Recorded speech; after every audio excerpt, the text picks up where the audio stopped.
Good morning to you, wherever you are in the world right now. And welcome to the SitRep, the Situation Report for today, which is the 9th of September 2022. So we'll go through news reports and stories that I found in the past 24 hours and discuss it from the perspective of prepping. And obviously, the big news today, I'll take my hat off, is the Queen of Australia, New Zealand, 14 colonies, and of the Great Britain is dead this morning. So your news feeds will no doubt be filled with this. And if you haven't heard it yet, then you will hear it very soon. I think this will be in the news cycle quite substantially over the next 24, 48 hours. And with the Queen being dead, we now have a king. So long live the king, King Charles III, I think. I'm yet to confirm that, but looks like he's sticking with his name, which kings don't have to do, or queens, they don't have to do. They can choose a new name. But yeah, we've got a king this morning. Interesting stuff, and obviously quite a disruptive time in the political sphere across the world right now, and this adds to that, especially us in the Anglosphere, those of us who live in countries that sprung out of the UK, Australia, New Zealand still being that, and the Queen, formally now, our head of state, our new head of state, technically, is King Charles III. So there we have it. Big news right there. So how's that going to affect us as preparedness-minded individuals? I think this will actually affect us. I think this will be quite disruptive in subtler ways. Not like people tipping over cars and rioting or anything like that. I just think there's going to be a big shift here, and this is what I'm expecting. I'm expecting referendums for republics, especially within Australia. I think we'll see a big push for it coming down the pipeline in the next 4 years, probably in the next election cycle. We've just come through an election cycle. So, short term, I don't think we'll see anything, but long term, I think we'll see something, and it'll force us all to start thinking about, actually, how do we want to structure ourselves as a society now? Do we want these monarchies, these, maybe some people might think anachronistic structures of political governance, or do we want something new and shiny and flash? Anyway, that's enough about the Queen. My hat can go back on now. Right, so what we've just seen within the UK there, if I can just jump into the UK, I mean, I started off with that story because it's probably the big news for Australia and New Zealand, and what we can, it will affect our countries. It will be in the news cycle quite a bit, but I'll just stick with it just for a second. But within the UK, obviously, we've just had Bojo out, Liz Truss in, shook hands with the Queen, I think yesterday, to get the confirmation, like, yep, you're in. And then obviously the Queen passes. Now we've got, so we've gone from essentially 2 days ago in the UK, the situation being having a male prime minister and a queen, to having a female prime minister and a king. But you can see how that this kind of, there's a line of demarcation here. There's a very poignant or marked line here where all of a sudden UK is like, whoop, we're in a different space now, which is fine. I think, that they'd be able to handle that any day of the week. However, it's not any day of the week at the moment. They're obviously facing a huge amount of problems going on in that part of the world, and I think this is going to exacerbate it in ways that I can't predict, in ways that I can't see. Like, I'm looking into my dark mirror here on my desk, and I'm just like, I can't quite see how this is going. But there's a feeling here for me that this, can lead on to some things. Again, what I feel with this is similar to what I was feeling about. We look back at February 24, and people, for those who don't know what February 24 was, that was the day that Russia went into Ukraine. And my belief is that in years to come, we will look back on that and we'll go, that was when this started. And if you know what I usually talk about, I'm talking about the WW3 word that will kind of look back at it and go, yep, February 24th, that was the date. But us who are in it at the moment maybe don't realize what's actually going on there. I think this is one of those things as well where we start to look at it, and maybe you look back and you go, oh, if you were alive, say in 1914, and you heard about some obscure, like Archduke Ferdinand got assassinated or something over in some part of the world, I don't really know what that has to do with me. It doesn't really have anything to do with me. Fast forward 18 months, and all of a sudden you're on a boat, like on the shores of Gallipoli, going into Turkey, going like, well, what happened here? What's going on? So that's what I'm talking about with these sorts of events that are going on at the moment, that they have the potential to actually have much greater effect than they would at other points in time. And if this kind of idea is like tickling something, you're like, this interests me, I want to know more about this, then I recommend going and reading a book called The Fourth Turning, because it kind of explains that you've got these generations, 20-year cycles, 80-year cycles, or 80 to 100-year cycles, and that each generation has a different flavor to them as they come out, and it follows a pattern, and that certain events happening in certain eras have different effects. So a queen passing in an era of stability, let's say a queen passes in 1965 or 1955, somewhere around that era, that would have a very different effect to the queen passing in 2022. So that's what I'm talking about there. That I get this feeling that this actually is going to have bigger ripples. It's going to pull the strings of the weave of the weird much more. I'm just going to move Instagram, so I'm not going to be looking at you directly today, just because I'm working on one computer and I can't read the comments. And Peter Rouse is here, man. He's always throwing up comments.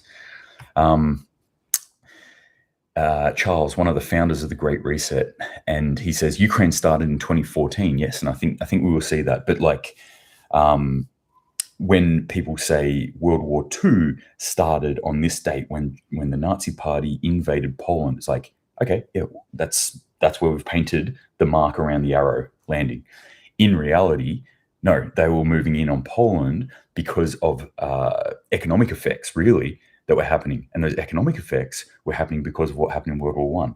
And World War One, like, again, we said, yep, Archduke Ferdinand being assassinated was it. No, there was a whole heap of other things that were going on, which look eerily similar to what we're seeing today. That looks eerily similar to what we're seeing today. I just want to say that again. There was a series of alliances around the world with certain nations that meant when one, not obscure, but relatively obscure from the Australian perspective, noble got assassinated, that pulled countries, forced them into wars. What we're seeing are the same sort of alliance structures going on now today. So that's what I'm talking about with when I'm saying, like, we'll look back and see February 24th, I think, as a very marked moment. All right.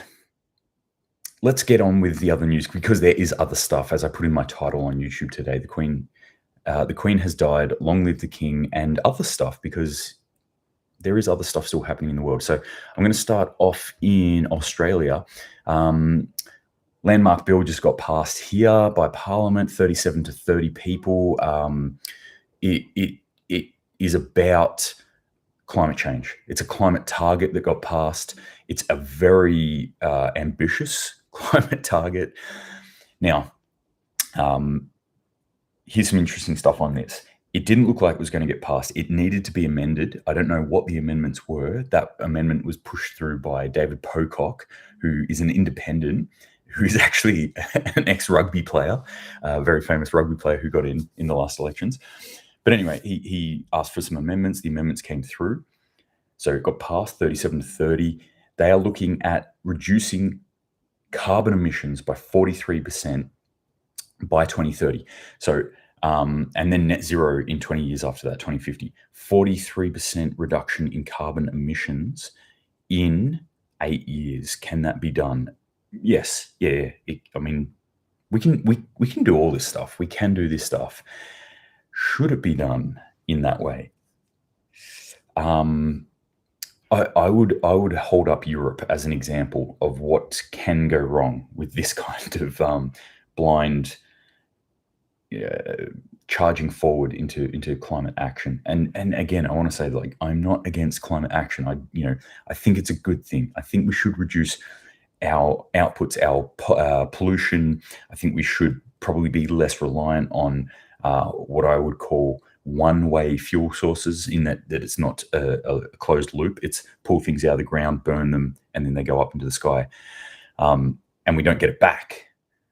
These things are not good. So I don't think it's good. Peter Rouse asked, so Australia going nuclear? Peter, I don't know how they expect, like, to get... Considering this, Australia is one of the highest users of energy per capita. Every Australian uses a lot of energy. We just do. So we need to either adjust that dramatically, so almost cut it in half, the power that you use as an Aussie. And I'll kind of lump in New Zealanders with this as well. You come along for the ride, Pete. Sorry. So we either have to cut what we do, or we have to find another way to economically create energy. I look at the options we have out there. I don't know how we're going to get out away from nuclear. I don't see an option yet that's out there that's feasible. And I'm very willing to be proved wrong on this. All right, next story. Australia experiencing the worst flu season in 5 years, and America could be next. This is an American story that they're looking at Australia. Apparently, we've suffered through the worst flu season in 5 years. It's shocking. What could have caused that? Who knows? And the US are pretty... I mean, maybe rightfully scared. I think US coming in, or the entire Northern Hemisphere at the moment, coming into the colder season, coming into flu seasons, are worried. They're probably rightfully worried. However, I will say as an Australian that I saw this and was like, we have? Okay. I know heaps of people that have got sick around me, but like, I wouldn't say it's any worse than any other. I mean, the big C aside, I wouldn't say it's been a worse season than anyone, but statistically, apparently it has been. Yeah. Peter Rouse says they will just ban air conditioning. And I'm going to get to a story on that, oddly enough, Peter. Well, similar to that, not on air conditioning, but on heating, but how it could be banned.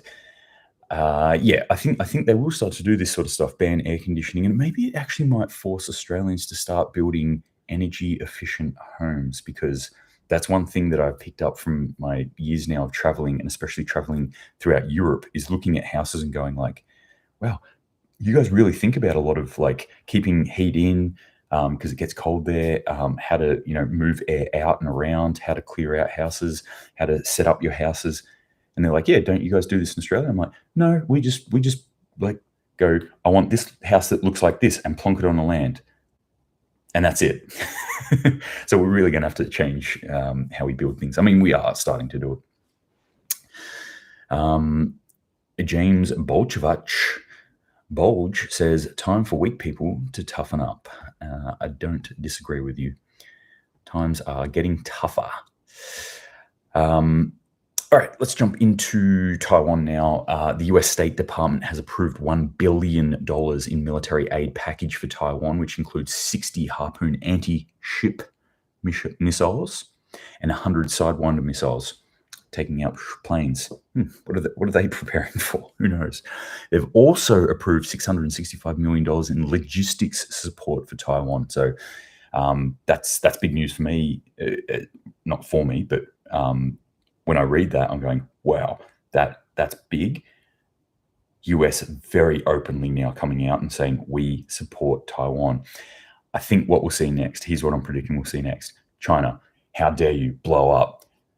US come out, no, we still support one China policy, which is very interesting because I think that's the schizophrenic gaslighting that China has been doing for years. And I'm picking up that the US has just gotten onto it, and they're starting to do it back to China now. So they're like throwing money at Taiwan, going, no, we do not support Taiwan. Absolutely not, China. We support you. Was that Taiwan? Yeah, more. Here you go. Here, have some weapons. That's what I'm seeing happening there. But this will be the next ramp up in this. Outside of China-Taiwan relations, also in China, we're talking about that earthquake that happened recently in the last few days. Rescue efforts have been hampered because there's also been downpours. So they're having torrential downpours at the moment, along with their heat, along with the drought, along with earthquakes, torrential downpours. The weather reports, I feel, are starting to get like Book of Revelations-y. And today we're seeing brimfire raining from the sky in southern parts of China, and then huge fissures with lava spewing out of them and swallowing entire cities happening throughout the US. So how's your day, Brett?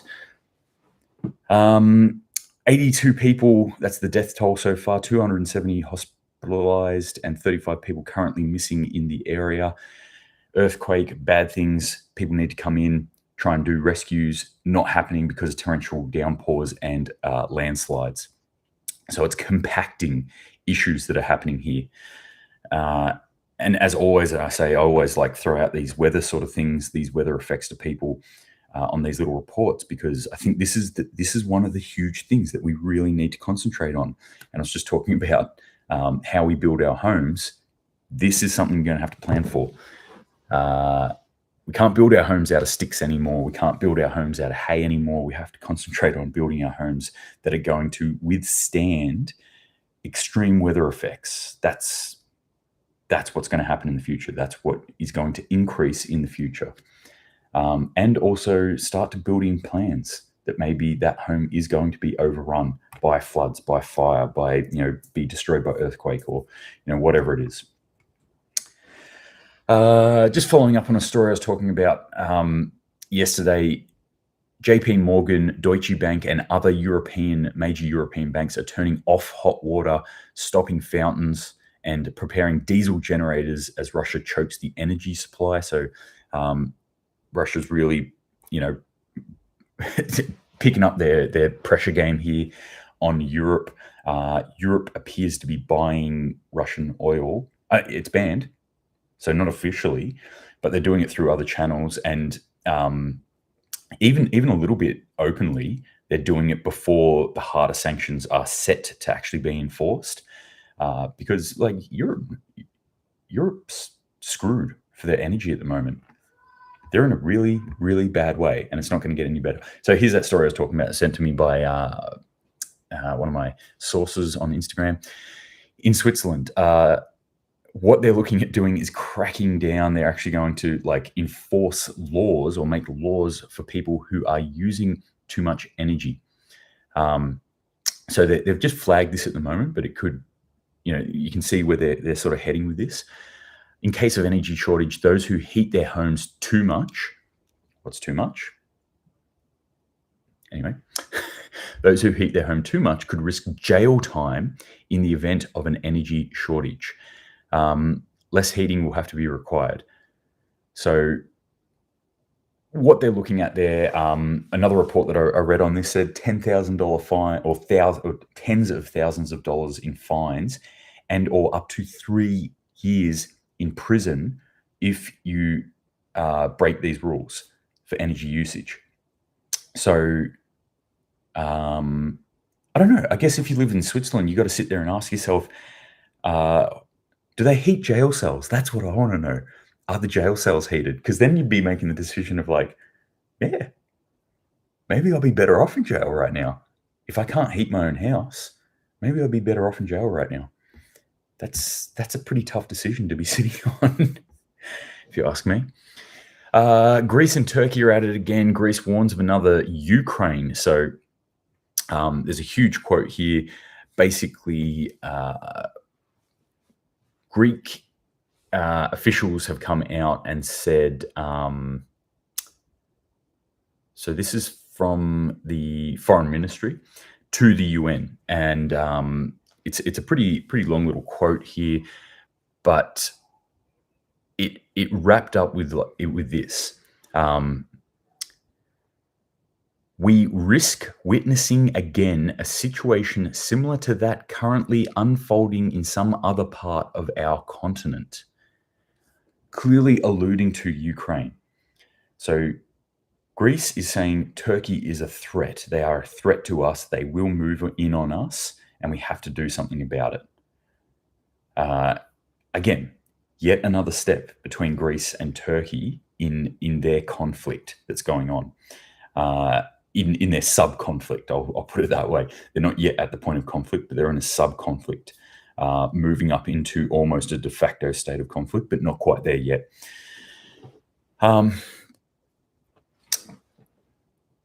Yet another spot in the world that we're looking at. So we're going through that big arc that I've talked about many times: Ukraine, Russia, Turkey, Greece, Iran, Iraq, Iran, and Israel and just about anyone else in the area. You've also got flashpoints in Syria. You've got flashpoints in Lebanon. We come back down around. We've got Pakistan, India, China, China, Taiwan, North Korea, South Korea, Japan, Russia, China, Japan, Russia, Japan, China, Japan, Russia, China. So there's a lot going on in the world at the moment, a lot of points that could flash and easily become as big, or if not bigger, than the Ukraine crisis that we're seeing at the moment. Worth keeping our eyes on, I believe.